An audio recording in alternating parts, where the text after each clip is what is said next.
Hey YouTube, so this video is about me repairing a Makita battery pack, and it's one of the heavier Makita battery packs that I made myself a while ago, and basically I broke it, so now I gotta fix it. I'm also gonna show you a small spot welder I bought from AliExpress, and I modified this spot welder basically to have a remote foot switch, and I'm also gonna show you how to make one or how to insert that logic or the electronics into the spot welder.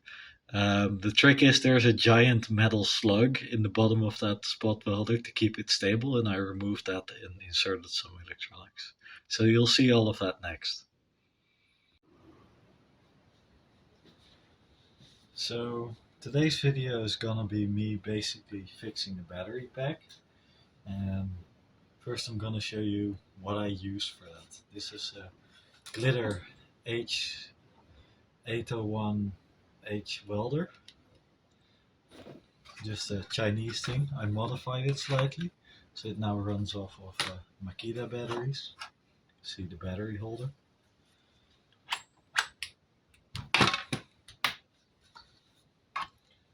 And to make that work, basically I added a small buck converter. This thing needs 15 volts. So the converter just converts the 20 volts from a battery into about 15 volts. So you can sort of see that here.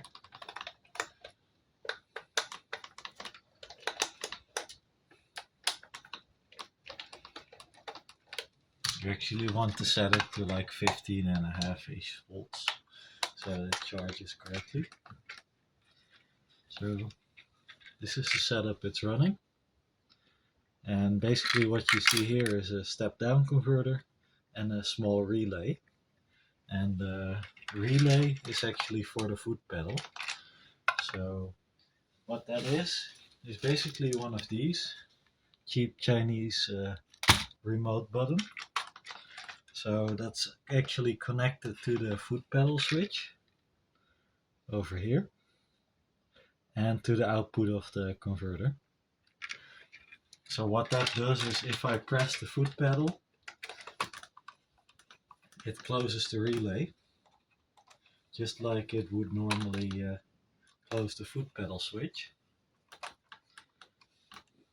which gives it a nice signal output to say, okay, we've got to lay a weld now. So that's what I did with this, and makes it a bit more portable. It's also because I just really like this welder. It's very efficient.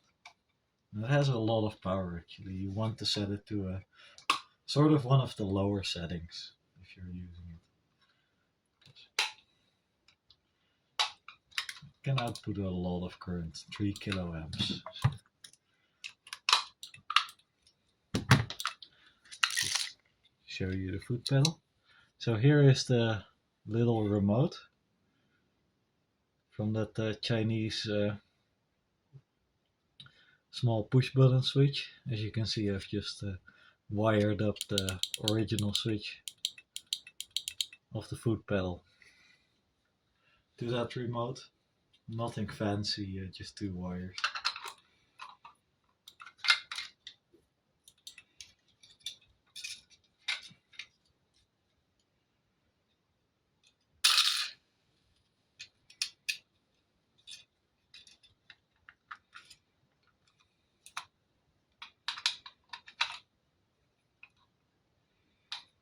It's important to keep the battery available because this thing does use a replaceable battery.